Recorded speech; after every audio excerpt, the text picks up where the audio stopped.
Hi, this is France Joshua Merida, and welcome to On Point the podcast, where I invite guests that will allow you to be inspired, informed, and updated with all the issues. So join me as I have my conversations with them on point.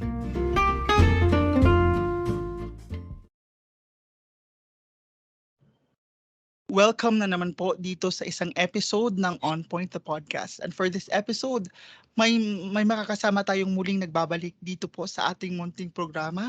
Siya po ang dating chair ng Political Science Department ng University of Santo Tomas. Everyone, please help me welcome dito po muli sa On Point the podcast, Professor Dennis Coronacion. Professor Dennis, thank you so much for saying yes to this conversation, and welcome back dito po sa On Point the podcast. Hi, Franz. It's nice to be back in your program, in your podcast. And also, hi to all your subscribers, to your viewers. Salamat. Unang-una, nais ko lang pong magpasalamat dahil number one, holiday pala ngayon. This is supposed to be a rest day, pero napagbigyan nyo kami na mapag-usapan ng isang issue na tingin ko hindi masyadong napapag-usapan ngayon. Pero sige, subukan natin. Bilang panimula sa pag-uusap na ito, I just want to go to the basics, no? For my first question,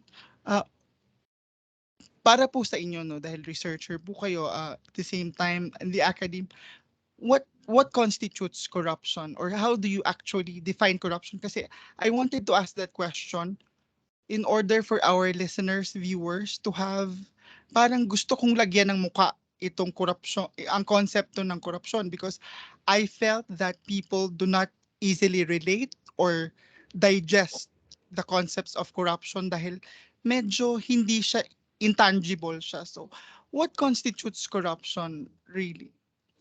Actually, if you're going to look into the things that fall under corruption, you'll notice that it is a very broad concept. But it is made up of so many acts that basically involves a government employee, a government official, as well as someone outside the government, meaning to say either a private individual or a private organization. So meron na tayong batas, yung Anti-Graft and Corrupt Practices Act, that gives us a detailed definition of what constitutes corruption. So marami dyan, parang I think there are more than 10 acts that may fall under corruption. So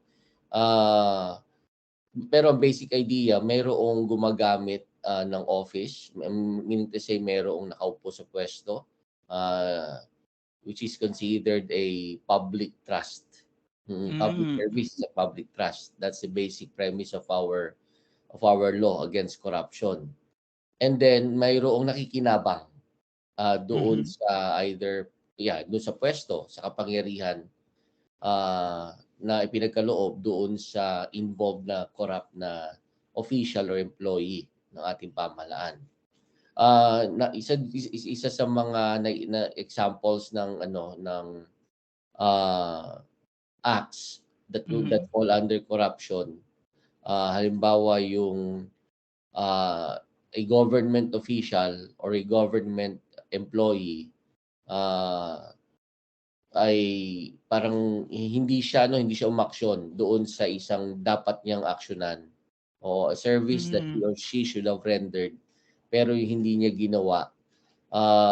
Yung pala ang dahilan ay mayroon siyang inaasahang kapalit, kabayaran, maaari ring hindi naman kinakailangan cash. Meron siyang material benefit, meron siyang gain galing sa ibang tao. So that's one example. At saka yung mga simpleng para umaksyon ang isang government employee, kinakailangan bigyan mo ng padulas. That falls under corruption. Dahil again, I want to establish kung bakit natin to pinag-usapan, Prof, because there was a survey done in around June of this year, parang 42%, around 85% ng mga Filipino wanted to strengthen the mechanisms regarding corruption, and there were also 84% ata, around parang 84% of Filipinos parang they are already desensitized when it comes to, the concept of corruption. I mean, what's your take on this? Were you surprised by these numbers? I mean, na merong mga 42% na mga Pilipino na uh, parang they seem unresponsive of corruption in the country. Yeah, it's a sad fact. Since it came from a survey, it's a sad fact to learn that Filipinos have already been accustomed to the corrupt practices of our government employees. Kumbaga man naging parte na ng kultura ng gobyerno at saka ng larger Philippine society na mayroong corruption. Parang mula doon sa kalagayan na hindi katanggap-tanggap, naging parang tinotolerate na lang. Hindi naman tinatanggap pero tinotolerate na lang. O kasi alam mo naman mga Filipinos, yung mga especially mga may transactions with the government, ayaw niyang to gain to get what they want from the government. Mhm. Halimbawa, simpleng driver's license, mag-a-apply ng driver's license or magre-renew. And then yung entire process would take them, in the past it would take them days, babalik-balik pa sila. Mhm. O buti nga ngayon na shorten na yung transaction period dahil napabilis na sa lagay na yun, Pero dahil busy yung mga yan, uma-absent yan sa trabaho, uma-absent sa school, at ayaw nilang ma-hassle, So ginagawa nila parang naghahanap na lang sila ng fixer o kaya Mhm. kakilala sa gobyerno. And even though sabihin natin maganda yung intention lang, maganda yung intention nung nag-apply ng driver's license o nagre-renew, pero ang di nila naintindihan, nakaka-contribute sila sa corruption. Mhm. So, nakakalungkot kasi parang nakasanayan na, tanggap na, pero totoo niyan, in other countries, uh, corruption is considered taboo. Mm. Mhm. Pero dito sa atin, would you think na parang baka siguro na desensitize yung iba or karamihan? It is because again, they kumbaga untangible yung concept ng corruption, or how do we translate or convey this message na there's bad effect ng corruption talaga, no? How do we relate this to the general public? I mean, hindi ba kayo parang, is there something about kailangan natin siyang to make the concept of corruption plausible, digestible, relatable to the Filipino people in order for them to understand or relate more?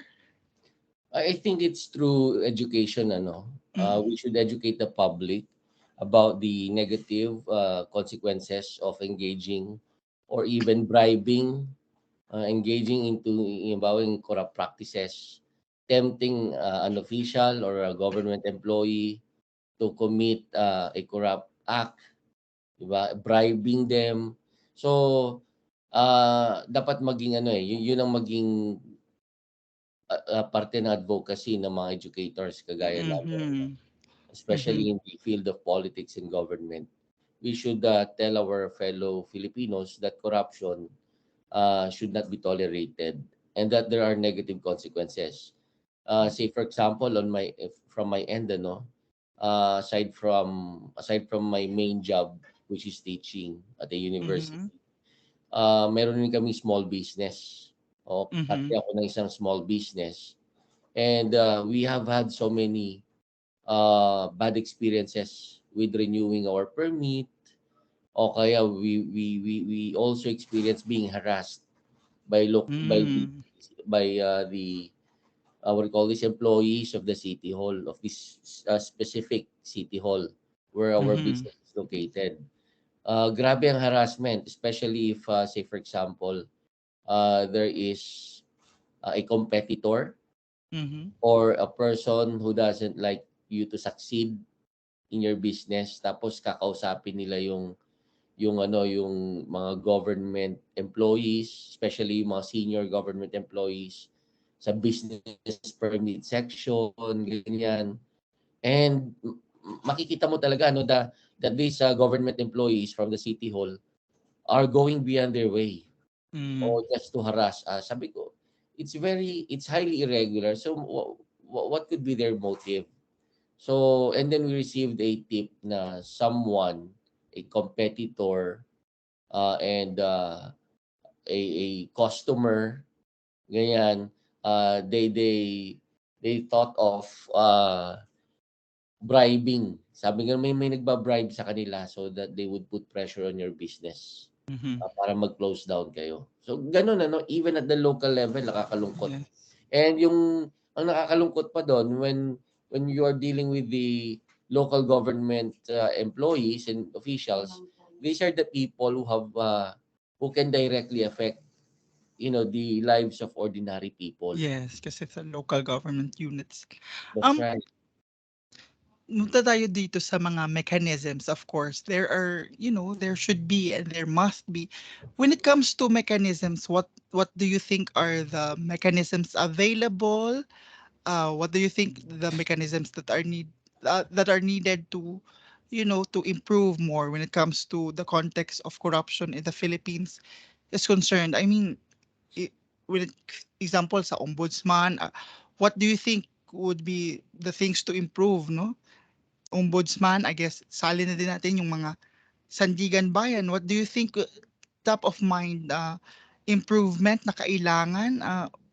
What are the mechanisms really na pwedeng maisip na masuggest, no? To at least counter or suppress or mitigate corruption in our country. Well, let me just tell you, ano, no, Franz, that there are mechanisms that are already in place. Okay. Meron na tayong Anti-Graft and Corrupt Practices Act, which criminalizes those who are found guilty of Yes. corruption after trial. Then there's also the other laws like the Anti-Red Tape Act, which complements our yung former law, yung previous law na minention ko, yung Anti-Graft and Corrupt Practices Act. So we have so many laws that intend to combat corruption, in the government. Tapos there are also programs. I remember, was it former President Gloria Macapagal Arroyo, who made popular yung tinatawag na lifestyle check. Mm-hmm. Oo. Kasi alam mo naman, hindi naman lalo na noon ano, before the salary standardization law, hindi Okay. kalakihan yung sweldo ng ating mga government employees and Mm-hmm. officials. So you might wonder, why do some of them manage to live a very, very comfortable life compared to the rest of the government employees? So saan nanggagaling yon? Wala naman silang business, wala silang negosyo. So saan nanggagaling yon? So there is always the suspicion that yung money nila, extra money, might come from illegal means, particularly Mm-hmm. corruption. Isa pa dyan, aside from lifestyle check, yung SALN. Oo, yung filing of SALN. That's very Mm-hmm. important. No one should be exempted, ano? And this should be done religiously by our government. Submission should be done religiously by our government officials and employees. Kasi that's one way of checking kung ikaw ba ay nag-engage na sa corrupt practices. Oo. So, part to ng transparency ng Mm-hmm. isang nasa government service na you need to show to the public that you are not gaining from your position. Oh. Ngayon, meron na pala. So, ang question diyan, meron na pala ano pa ang dapat nating gawin? Mm-hmm. Kulang pa rin kasi uh, every, every time makipag-transact ka sa government, parating alam mo parang sinasadya na bagalan so that uh, parang lapitan mo sila, sabihin bilisan. Mm-hmm. So, one thing that the government can do is to lessen yung human intervention sa Okay. mga sa mga government transactions. Halimbawa, simpleng LTO, LTO driver's license. Yes. So dapat wala masyadong doon, bawasan yung number of government officials, number of government employees that a person would transact with. Mm-hmm. Yung mga pipirma, lalo na yung pirma-pirma na yan, ano? ang tagal pumirma ng halimbawa ng isang government employee kasi alam mo naghihintay pala ng padulas, ng Mhm. bribe. So limit the involvement of government employees and officials. That's one. Mhm. Pero I think that's part of the red tape. Plus ano pa, yung isa pa napapansin ko is that if you're applying for a permit, for example, there are too many requirements involved. Oo. Mm, mm. Halimbawa, yung simpleng part ng pag-apply ng business permit, kumuha ka ng sanitation permit. Under Yes. ng sanitation permit, may mga kung ano-anong, there are several requirements. And it takes a while. It takes a while before you can complete all these requirements. Mm. Ngayon, kung ikaw yung business owner, matetempt ka. Mag-ano na lang, Mag-fixer mag-resign. or That's yeah. right. Mm. So, it's not really good. We need to have yung mga ganon, i-fix natin yung ilabanan natin yung red tape. The government should done something to simplify itong mga transactions with the government. And then if a government employee or official is proven to have committed corruption, dapat wag lang yung simpleng penalty, parang halimbawa na-suspend lang o kaya pinag-resign. I think the government should also pursue filing cases. Yung Mm. prosecution part. Mm. Oo. Hindi sapat yung nag-resign lang. Especially kung VIP or high-ranking official. Kung halimbawa, political appointee ng Malacanang. Di Mhm. ba? Suspected of committing corruption. Hindi lang dapat hihinto tayo sa resignation ng cabinet official, for example, or undersecretary. Dapat rin, pinoprosecute natin, sinasampahan natin ng kaso. Ombudsman, as you said, Mhm. RTC, kung saan man sila dapat sampahan ng kaso. Mhm. Next naman is for the last 21 years, no? 21 kasi kinompute ko yung 9 ni President Arroyo plus 6 ni Pinoy plus 6 ni Duterte. So 9 plus 12 is 21 if the math is correct. So for the last 21 years, how are we as a nation in terms of combating corruption? No? Kasi alam naman natin, lumabas nga sa survey na ito, kung saan nagsimula yung pag-usap natin, um, parang yung sagot ng mga tao is because of corruption, hindi nabibigay yung tamang serbisyo, hindi nabibigay yung talagang allotted na pera doon sa isang whatever agency man na pagbibigyan sana. For the past 21 years, how are we as a nation in terms of combating corruption? Have we improved or I mean, are we in our worst situation yet? Alam mo, I'd like to add din dun sa survey na sinasabi mo na I think every year there is a survey conducted by Transparency International. Yes. Oo, and kumbaga man we have remained at the hindi naman bottom pero we rank low Mhm. among the countries that where corruption where they're trying to find out if corruption is rampant or not. So we rank low and we have not really performed very well. Except of course within the period na sinabi mo 20 year of the period of 21 years. Yes. There's only one government administration who took the fight against corruption very seriously. And I'm referring to the administration of former president, the late President Noynoy Aquino. Mhm. Oo, doon pa lang sa umpisa ng kanyang kampanya, sinabi niya na walang Walang korap, walang mahirap. Eh, I know that's eh, ERAP. eh, Ay, siya rin ba yata? Yeah, I think so, siya rin yun. Kasi naalala ko yung mahirap, so associated yung kay ERAP. and Tama then ka, oo. kung walang korap, walang mahirap. Pero yung sa kanya is daang matuwid. That was the Yes, yes, yes. Daang matuwid, clean government, transparency, and all that. So, siya lang talaga ang among the presidents covered within that period, siya lang ang may seryosong anti-corruption drive. Oo, the rest, they did not take corruption seriously. mhm. Oo. So, sana, kung ang tanong mo, kumusta naman tayo? over the period of 21 years, I think we're still, you know, we're still, we haven't won in Mm-hmm. our fight against corruption.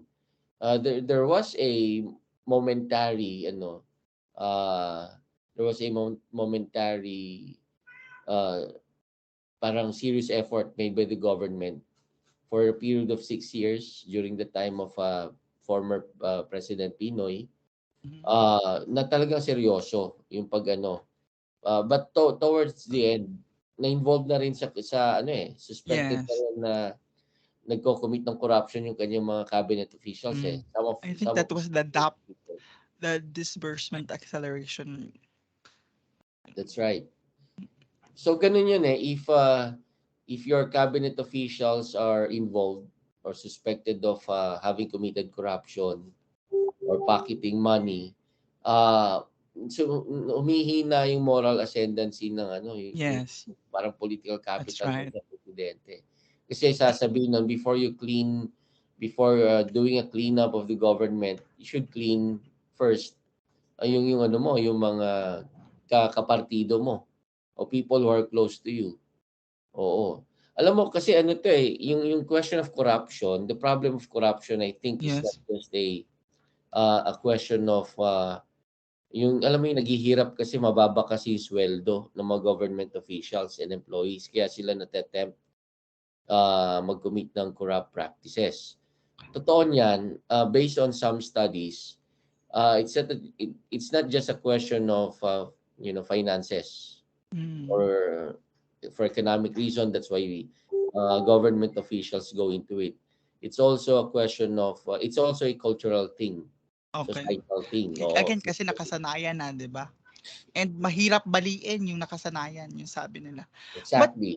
but yung tanong ko lang 'no, but is that a correct justification na to whether private or you're from the government, is that a correct justification for someone to commit to corruption na parang dahil ang liit ng sweldo namin, okay, we corrupt, no? Is that a correct, kumbaga, thinking, or is that a correct justification, or parang baka siguro nabobudo lang tayo sa mga justification na 'to, 'no? No, it's not. Because for a fact, before you entered government, if you're this official or employee, that government service is not a lucrative position. Kumbaga alam na nila. Hindi ka Alam naman talaga nila. yayaman dyan. Mm. At saka public service talaga yan. So Mhm. dapat hindi mo niloloko yung mga taong bayan. Hindi mo hindi mo kinukuhanan ng additional income yung position mo. It's Mhm. definitely it should not be tolerated, It should not be Mhm. viewed as something yung wala kasi akong pera so justified na mangurakot ako. No, Mhm. it's not. No, it's not kasi may negative consequences yan sa taong bayan eh. Bilyong-bilyong pera ang nawawala sa kaban ng gobyerno. Dapat sana that would have converted kung di kinorap, that could have been that amount of money could have been converted to public service and public goods. Okay, Imagine mo tama. nade-deprive mo yung mga mahihirap na mga dapat sana na-enjoy nila. Mhm. Oo. Another thing, ito na lang I'm going to give you a situation. And this is why I was telling you earlier, na malalim ang ugat ng corruption sa ating bansa. Imagine yourself as a government official. Okay. Halimbawa, ikaw ay ah, nasa ba? LTO, for example, since we've Mm. been using the example of LTO. Meron kang halimbawa, director ka sa LTO. So, Mhm. mataas-taas na position yon. Tapos may lumapit sa iyo na pamangkin mo o kaya uncle mo or tita mo, kamag-anak mo, 'di ba? Ah, Tapos humihingi ng pabor. Halimbawa kung na-confiscate yung license niya o kaya nababagalan siya sa proseso ng pag-release ng license niya, driver's license. Sabihin i-speed up mo, ang request na speed up mo. Gamitin mo yung position mo para makuha agad nila yung hinihiling kailangan nila sa government. Would you do it? No. Pagbibigyan mo ba? No. Really? Eh baka ma-ostracize ka sa Ah, hindi ka na ma-invite sa family reunion, 'di ba? No money involved. I mean, no money involved. Simpleng request lang from your uncle, auntie. well, well, culturally, my answer would be yes, no? Culturally, dahil pamilya sila. But personally, ako, bilang nag-uusap tayo, no. But culturally, that would be yes. Dahil number one, pamilya sila. And Mm. walang makakatanggi sa pamilya. Ayun na nga. Itong example ko, simpleng ano lang to, government transaction. Yeah. Eh paano kapag mabibigat na na-request? Halimbawa, nakulong yung anak ng uncle mo. So, kumbaga man, alam mo na yun, pinsan mo na yun. 'Di ba? Nakulong, nahuli ng ano for anti-illegal drug for violating the Anti-Illegal Drugs Act. Paano 'yun? O kaya gusto niyang mag-end up, may bidding and you are the one who's going to award the bidding sa mga contractors. Isa sa mga nagbibid, kamag-anak mo at Mm. nilapitan ka, sasabihin sa'yo, "Franz, baka puwede kami ang kami Sa ang amin piliin ibigay, mo." i-award yung ano, Yes, project. paano 'yan? Yes. So, ganyan. Imagine. We have Mm. weak institutions. We have weak institutions. And even though we have weak government institutions, at least yung good sign dito is that there are some of them who are willing to fight corruption, whose personal or professional enough not to be tainted with corruption. Marami pa naman diyan. Pero may mga sobrang corrupt. Kahit sa surveys lumalabas like the judiciary, customs, local government units, saan pa ba yung mga rampant yung corruption. But is still there is still there a way out of corruption? A way out in the sense that is there still a way to mitigate or suppress corruption in as far as the Philippine context is concerned? Are you still positive about it? I mean, what's the correct mindset here when it comes to providing solutions, no? Or yeah, solutions um, when it comes to combating corruption. You know, is still there's is still there a way. Kumbaga, are we late or no? What's left to do now? Well, it's never too late. Even though our situation is really saddening, and parang hopeless, ano? Hopeless. Yes. Kasi it's systemic eh. It's Mm-mm. systemic. Parang everyone's doing it. And it's part of the system, especially when you're dealing with the government. So, number one, if I'm going to come up with a way to go out of this situation, clean our government, kung meron mga interventions, policies, programs that a Mm-hmm. reformist leader would like to come up with, number one, he or she should recognize the fact, our reality. We Mm-hmm. are, we are a poor country, and that we have weak institutions. Mm-hmm. So, if you want to come up with a good program, i-realize mo na maliit yung sweldo. Pero tumaas na ngayon eh because of the Mm. salary standardization law, no? Kumbaga kailangan So, mo na i-recognize nung leader na ito talaga yung realidad. Wag mo nang takpan ng kahit yes, anong sugarcoating na parang, yes. we are okay, we are stable, ganyan. So yun ang pinakauna, no? Acknowledge them, embrace them para at least makagawa tayo ng realistic, holistic na solution for this. Okay, Yes. sige. Tapos, seryosohin natin, pag may nahuli tayo na nag-commit, if you're really serious in getting rid of corrupt employees and officials, dapat kasuhan mo. Oo. Huwag yung patatawarin mo agad. Kasuhan mo so that they will be barred from joining the government again. Di Mm. ba? Or they will be removed from the government. Oo. So, yun. Isa yun. Yung prosecution plus yung anti-corruption campaign. Mm. Oo. Parang ano rin yan eh. Yung mga botante natin na nasanay na sa vote buying. tapos sa mga political dynasties. So what do you do with them? Education. You Mhm. always tell them that these things are bad. So the same goes for corruption. You don't tell them that it's the norm. Na it's Okay. normal Tama. to, to bribe government Mhm. employees, government officials. Dapat iano natin yan eh.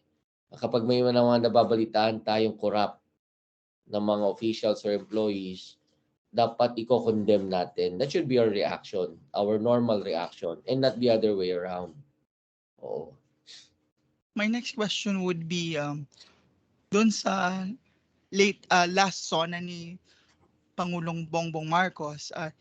I think once or twice lang niya nabanggit, no, if I'm not mistaken, about corruption, but there was no details. Even there was no details. Parang sinabi lang niya, I don't want corruption and incompetence in my government. Ganun yata yung pagkasabi niya. What can we expect in terms of his administration, in terms of combating corruption again, no? Considering na medyo may sila din may personal issues sila about that. Mm. History would tell us. But that number one question. And then number two, yung question ko talaga is that is is it right for us to keep on repeating na parang kasi naririnig ko sa social media parang sinasabi ng tao like example nung naglabas siya ng education against disinformation and misinformation, parang naglabas yung office niya or there's one particular office that was under the office of the president, parang naglabas sila ng education against misinformation and disinformation. And then Mhm. the reaction sa social media parang bakit siya maglalabas ng ganun nakinabang is Mm. parang tama ba yun na parang parang paulit-ulit nating ipapaalam sa kanya na parang ito yung mga mistakes ng past. Tama ba yun? Or baka sa paulit-ulit nating pabalik-balik natin, hindi siya makabuelo talaga doon sa baka ako I'm not closing the doors, no. Alam kong they have a very serious past about corruption and all. But baka naman doon sa pabalik-balik natin itong mga issue na to, baka hindi sila makabuelo to the point na hindi nila magagawa na yung gusto nila. Is that a right thinking na to keep to keep the people, especially in social media, to remind them na, bakit kayo gagawa ng ganyan ganito naman yung pamilya niyo. Tama ba yun? Well, if that's the way that we're going to think about our situation and the situation of the incumbent president, then there's not going to be any hope for this country. Okay. Wala na tayong magiging pag-asa, no? Alam mo ang ang problema kasi sa sitwasyon ni President Bongbong Marcos is that his past, his personal circumstances, and he's being a president right now placed him in a situation of contradiction. Kumbaga, Mhm. kagaya ng sinabi mo, how could he clean the government, especially with regard to corruption, when he himself, his family, had been found guilty of Yes. Yes. committing corruption.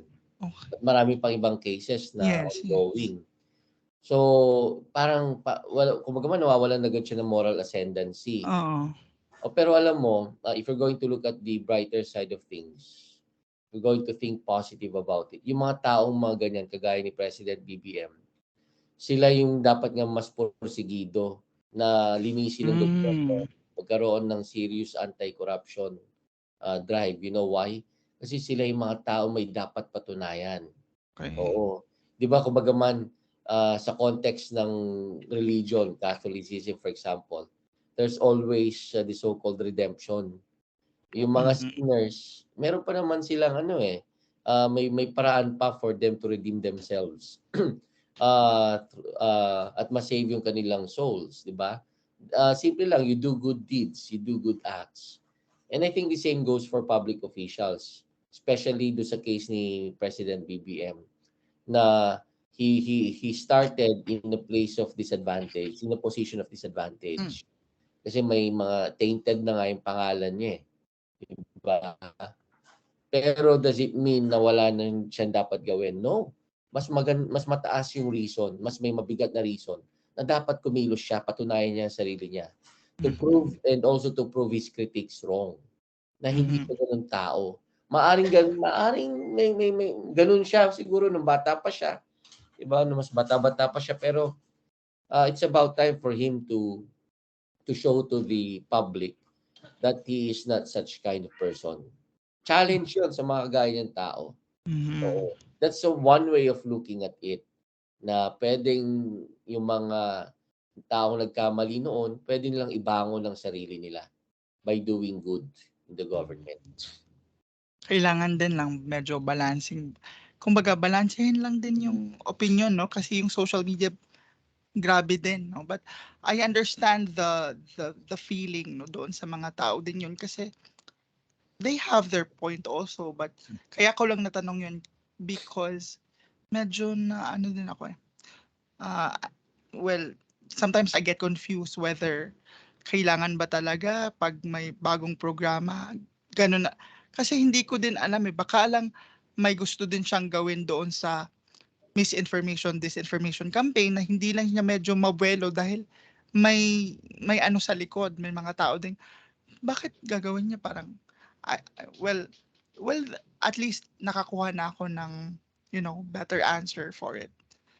And, siguro bilang panghuling tanong na lang 'no, I'm going to ask kumbaga your isa sa mga trabaho ng political scientist is to parang predict 'no, especially, sa mga elections na although malayo pa naman yung 2028 pero I need to ask you this kasi may lumalabas din naman.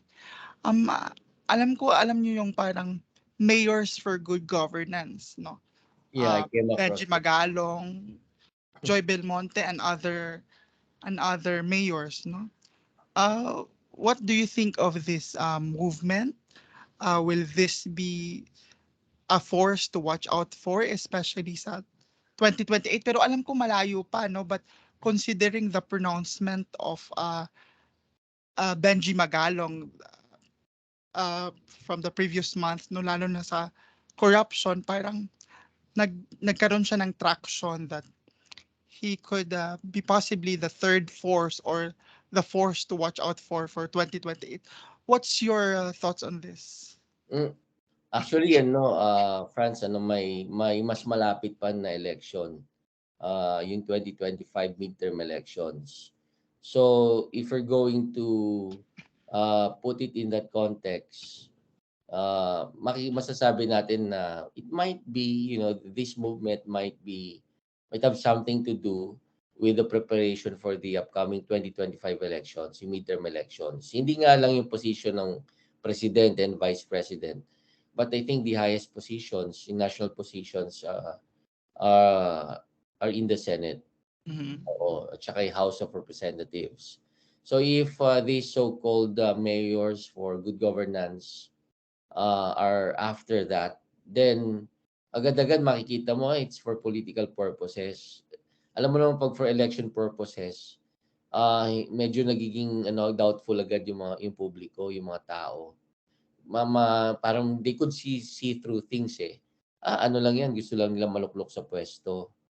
Although these are local government officials, sasabihin nila, hindi na namin kailangan because we are already in position. Sa local nga lang. There's nothing wrong with it kung meron kayong movement for that, to promote good governance through the practices at the local level. Mhm. Walang problema 'no.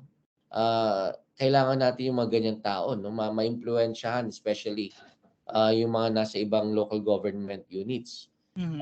They should serve as a good example. Yung mga best practices nila, they should share it with the other local government units. Mhm. Okay yan. Pero kung halimbawang ipo-promote mo lang yung sarili mo, para magpakilala ka, mag-send ng feelers sa publiko na tatakbo ka, I think hindi maganda kasi parang may vested interest, may Okay. self-interest involved diyan. morally speaking, it's not good kung kung mapapatunayan yan ay for election purposes only. Okay. Oo. Pero kung gusto nilang mag-set ng standards, 'di ba? O kaya to set a higher bar for, in terms of local governance, then that's welcome. That's good. Okay yan. Marami tayong ganyan to inspire the local government officials to do better. Mhm. Oo. So yun lang ang aking take diyan. Tingin ko tama ka. Nagpopormahan na yung ating mga public personalities kasi malapit ng 2025 election. At may Mhm. mga lumalabas na rin ng mga survey results as early Yes. as now. Oo. Ano yan para sa senatorial position? Mhm. Bilang pagtatapos, siguro hingan ko na lang kayo ng message, no? Dahil medyo sabi mo nga malalim ang ugat ng korupsyon. Siguro final message na lang doon sa makakarinig at makakakita nitong conversation natin kung saan man ito makaabot. Final message na lang para mahikayat sila to to think about corruption and to siguro not appreciate corruption but appreciate the efforts to do away with corruption in our country. Kasi alam mo, the common thinking is that if you're not in the government, if you're an ordinary individual, wala kang magagawa to combat corruption. Mhm. Trabaho yan ng judiciary, for example, ng ombudsman o ng NBI na magse-set up ng isa-set up yung isang entrapment to entrap an official. At ang totoo niyan, it's not only their problem. It's not only their job. It is also our job as ordinary citizens to fight, to join the fight against corruption. And sasabihin mo, wala naman ako sa pwesto, wala naman ako pangyarihan. So how do I do it?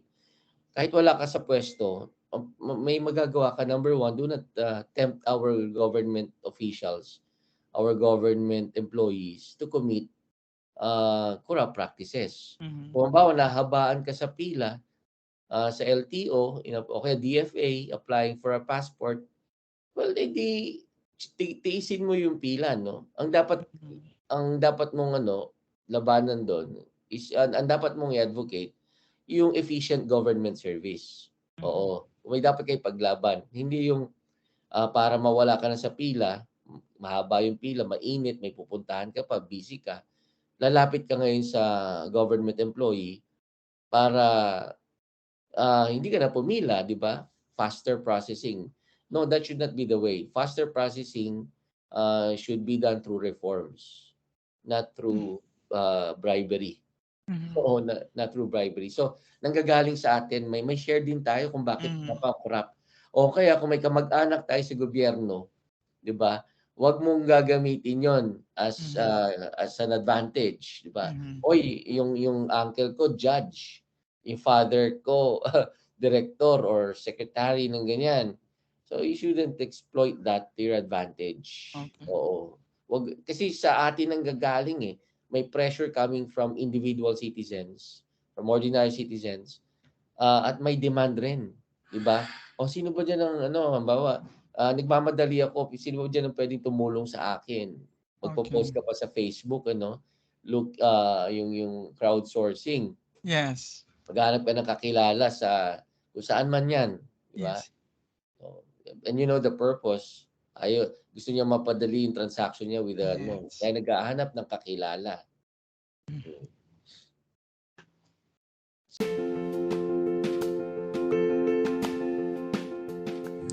And that's it for this week's episode of On Point the podcast. Don't forget to follow us on our official social media accounts to keep you updated. This has been Franz Joshua Merida. Until our next conversation here on Point.